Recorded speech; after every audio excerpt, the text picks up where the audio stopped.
चलिए, आप सभी का बहुत बहुत स्वागत है। नमस्कार, मैं हूँ अजीत सर।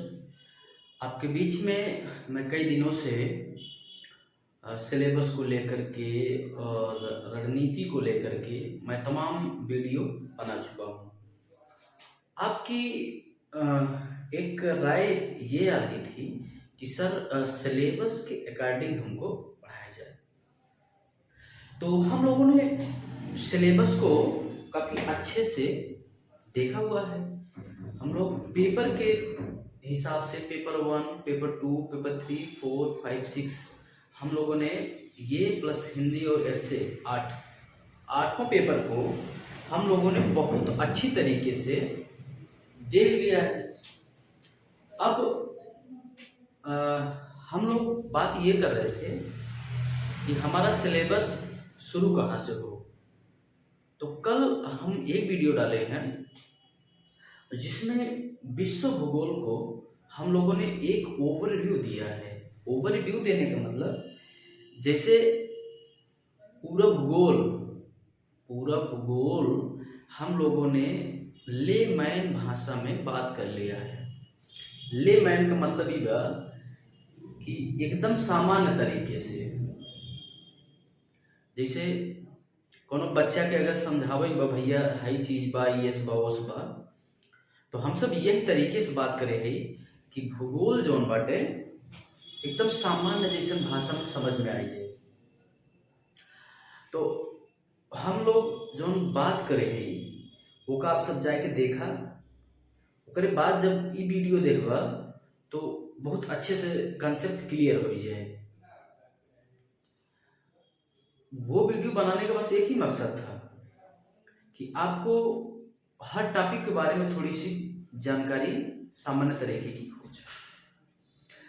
उसी उसी सिलसिले में हम लोग अब ये शुरुआत कर रहे हैं आज, जो सामान्य भूगोल है आपके विश्व का। हम लोगों ने बात किया था कि एक सामान्य भूगोल है, एक भौतिक भूगोल है, एक मानव भूगोल है, उसी में एक जैव मंडल है जिसे हम पर्यावरण कह रहे हैं। ये चार टॉपिक को हम लोगों को लेकर के चलना है। अभी हम लोग विश्व भूगोल में सामान्य भूगोल की चर्चा करने वाले हैं। सामान्य भूगोल में अभी हम लोग सिर्फ बात करेंगे ब्रह्मांड को लेकर के। आज का जो वीडियो होगा बस इसी पे डेडिकेटेड होगा। ब्रह्मांड को लेकर के बात करेंगे कि ब्रह्मांड की उत्पत्ति कैसे हुई। हम लोग जीरो से बात कर रहे हैं, जीरो से। अभी अगले वीडियो में थोड़ी सी और बेसिक बात करेंगे कि ग्लोब पे आप लोकेशन कैसे देखेंगे, आप दिशा को कैसे जानेंगे, किस कौन से उत्तर है, दक्षिण है, पूरब है, पश्चिम है, इसको जानना है। कर्क रेखा, मकर रेखा, भूमध्य रेखा और भी रेखाएं हैं, देशांतर, अक्षांश। नॉर्मली बात हुआ है, लेकिन अभी हम लोग बहुत सारी बातें करने वाले हैं सामान्य भूगोल के अंतर्गत। तो आज हम बात करेंगे सामान्य भूगोल में ब्रह्मांड और तारे को लेकर के। ब्रह्मांड, तारा, ग्रह, उपग्रह कैसे बने ये लोग, इतनी जो आप ब्रह्मांड के अंदर देख रहे हैं। आप रात में देखते हैं तमाम स्टार दिखाई देते हैं, वो सब सूर्य हैं। हम अपने अपने जिस यानी कि सौर मंडल में हम लोग रह रहे हैं, जिस ग्रह पे रह रहे हैं, वो सूर्य एक तारा है, उसी के परिवार के अंतर्गत आता है। इस जैसे सूर्य हजारों लाखों करोड़ों सूर्य हैं, और हजारों लाखों क्या है, आकाशगंगाएं हैं। एक एक आकाशगंगा में लाखों सूर्य हैं। उसी में से हमारी भी एक आकाशगंगा है जिसे मंदाकिनी बोलते हैं। मंदाकिनी का एक परिवार है अपना सूर्य। उस सूर्य के भी 8 परिवार हैं। सूर्य को लेकर के 9 परिवार हैं। बुध, शुक्र, पृथ्वी, इस तरह से मंगल, बृहस्पति, तमाम ग्रह हैं। तो देखिए, एक सामान्य भाषा में आप समझ जाएं। आप रात में सोइए, जब आप सोते हैं तो ऊपर निगाह उठा के देखिए, क्या दिखाई देता है। जितना भी छत से देखेंगे तो जितना भी चीजें दिखाई देंगी, रात को हम लोग का बोले भैया, देखा थे अब मौसम कितना साफ बा, कितना तराई देखा थे। तारई हमारी जो है लोकल भाषा है, जिसे बोलते हैं तारा, इंग्लिश में स्टार। ठीक है ना। आप जितना देख पा रहे हैं ये सब ब्रह्मांड है। इसी ब्रह्मांड में तमाम क्या है, आकाश गंगाएं हैं। उसी में से अपनी एक आकाश गंगा है जिसे हम नाम दे रहे हैं मंदाकिनी। इस मंदाकिनी आकाश गंगा में तमाम सूर्य हैं, उसी में से अपना एक सूर्य है जिसे हम इंग्लिश में उसको सन बोलते हैं। हो सकता है कि और भी स्टार को और भी कुछ बोलते हो, लेकिन हम अपने के यहाँ सूर्य को सन बोलते हैं। तो सूर्य हुआ, सूर्य के भी तमाम छोटे छोटे ग्रह हैं, वो सूर्य का चक्कर लगा रहे हैं। और सूर्य मंदाकिनी में घूम रहा है, मंदाकिनी में है। सूर्य का चक्कर तमाम ग्रह लगा रहे हैं, और तमाम ग्रहों के भी अपने छोटे छोटे उपग्रह हैं, उपग्रह उसके चक्कर लगा रहे हैं। ये बने कैसे? आज देख रहे हैं व्हाइट बोर्ड पे थोड़ी सी हम नोट डाउन किए हैं, क्योंकि बहुत फैक्चुअल डाटा है, तो बहुत समझाने में थोड़ा आसानी हो और समय पे याद ना आए, इसलिए हम इस चीज को लिख लिए हैं। तो देखिए, ब्रह्मांड की उत्पत्ति के विषय में कुछ वैज्ञानिकों का अपना मत है, हालांकि बाद के मत को ज्यादा स्वीकार किया गया है। जैसे देख रहे हैं यार, ब्रह्मांड के विषय में सबसे पहला एक टॉलमी था, टॉलमी वैज्ञानिक था। वो वैज्ञानिक 140 ईस्वी में इन्होंने बताया, जियोसेंट्रिक परिभाषा दी, जियोसेंट्रिक थ्योरी, यानी कि पृथ्वी जो है केंद्र में है, सूर्य और भी ग्रह पृथ्वी के चारों ओर घूम रहे हैं। देख रहे हैं 140 ईस्वी में आप देख रहे हैं इस टाइप की परिभाषाएं आ रही हैं, है ना। 140 ईस्वी में आप देख रहे हैं कि लोगों को ये ज्ञान ही नहीं है कि पृथ्वी केंद्र में है या सूर्य केंद्र में है। तो ये महोदय जी बोले कि पृथ्वी जो है केंद्र में है, तमाम तारे और उपग्रह ग्रह सब जो है पृथ्वी के चक्कर काट रहे हैं। अच्छा, कुछ समय बीता, कुछ समय क्या हजारों साल बीता। उसके बाद फिर एक महोदय जी आ गए। महोदय जी आए काफी पढ़े लिख के, जिनका नाम था कॉपरनिकस। 1543 ईस्वी में आप देख रहे हैं 1543 ईस्वी कौन सा फेज चल रहा है। अपने हम लोग गुलाम हैं उस समय। हमारी इतनी भी औकात नहीं है कि हम लोग रिसर्च कर पाए। विदेश का दबाव है ब्रिटेन का हमारे ऊपर। हम लोग स्वतंत्र होकर कुछ कर ही नहीं पा रहे, ना शिक्षा में, ना रिसर्च में, ना विज्ञान में, ना और भी इनोवेशन में, कुछ नहीं कर पा रहे। उस समय कॉपरनिकस बोले हेलियोसेंट्रिक थ्योरी। ये कॉपरनिकस हेलियोसेंट्रिक थ्योरी दिए। ये बोले कि नहीं, पृथ्वी सेंटर में नहीं है, सेंटर में तो सूर्य है, सेंटर में सूर्य है, सूर्य के चारों तरफ जो है पृथ्वी चक्कर लगा रही है। पृथ्वी जैसे और भी ग्रह हैं वो चक्कर लगा रहे हैं, ठीक है ना। ये आई। उसके बाद भी 1960 के दशक में ये थ्योरी बहुत पॉपुलर हुई और आज ये सर्वमान्य है, बिग बैंग थ्योरी।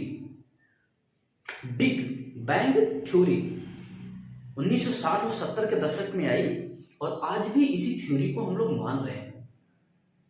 हम लोग क्या, पूरी दुनिया मान रही है बिग बैंग थ्योरी। इसी थ्योरी के अकॉर्डिंग बताया गया है कि ब्रह्मांड की उत्पत्ति कैसे होती है।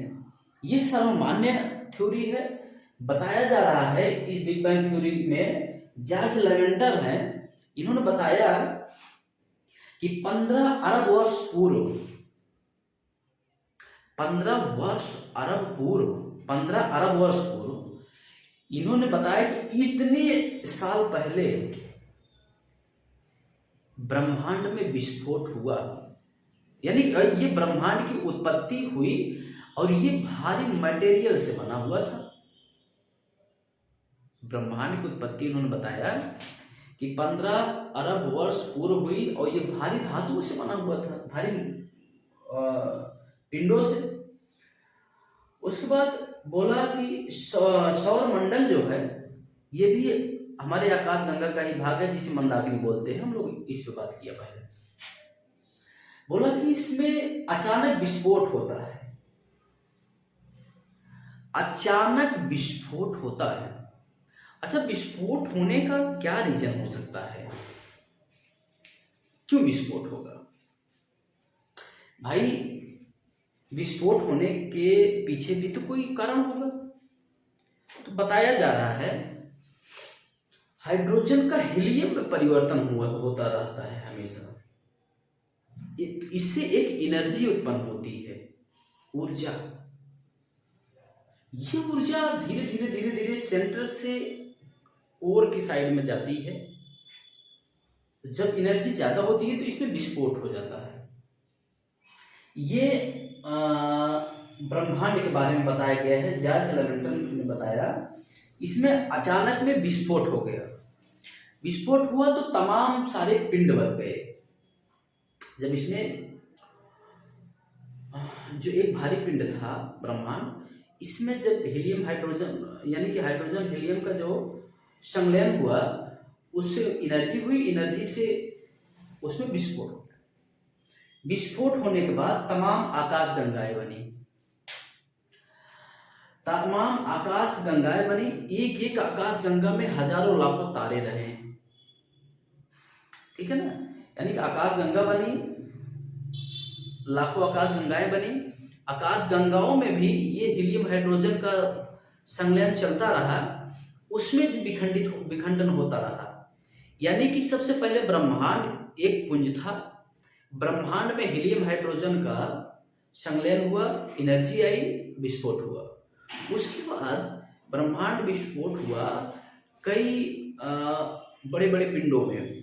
बड़े बड़े पिंडों में फिर विस्फोट हुआ तो उससे भी पिंड निकले, जिसे हम बोलते हैं तारा।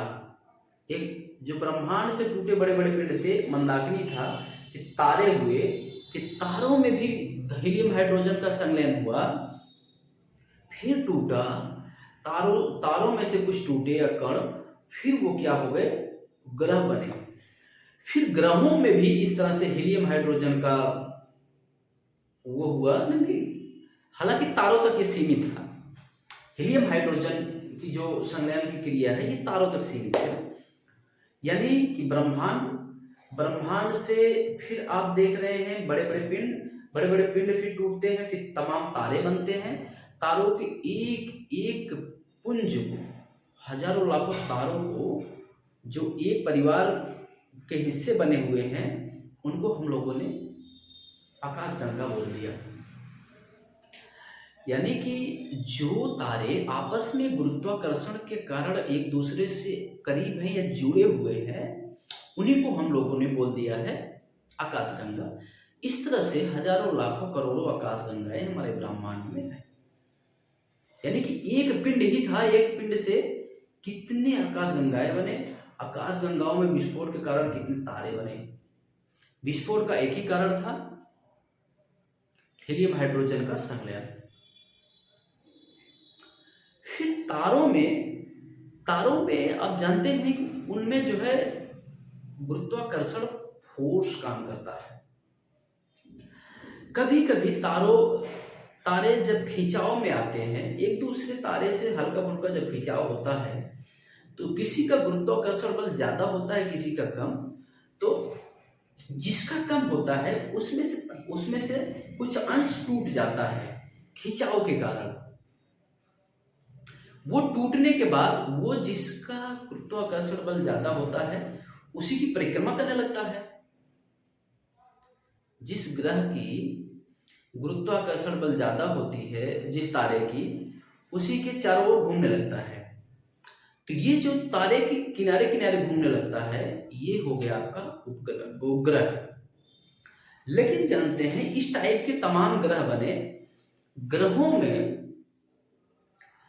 जब ग्रहों और ग्रहों में आपस में गुरुत्वाकर्षण बल के कारण खिंचाव जब हुआ, एक तो तारे तारे में खिंचाव हुआ, तो जो कमजोर तारा था जिसका गुरुत्वाकर्षण कम था, उसमें से टूटा हुआ अंश ज्यादा गुरुत्वाकर्षण वाले तारे के साथ नाचने लगा, गोला गोला, उपग्रह हो गया।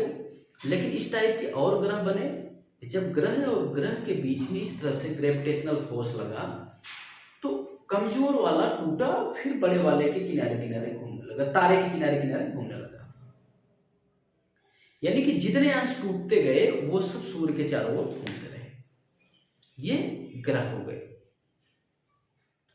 ग्रह से भी कुछ अंश टूटे, वो गुरुत्वाकर्षण खींच नहीं पाया तारा, वो उसी के इर्द गिर्द घूमने लगे, उन्हें हम उपग्रह बोल दिए। आज जान रहे हैं एक नेचुरल उपग्रह तो है ही है, वो बना है नेचुरल तरीके से। आज आर्टिफिशियल उपग्रह भी, सैटेलाइट भी लॉन्च हो रही है हमारे यहाँ से, पूरी दुनिया कर रही है।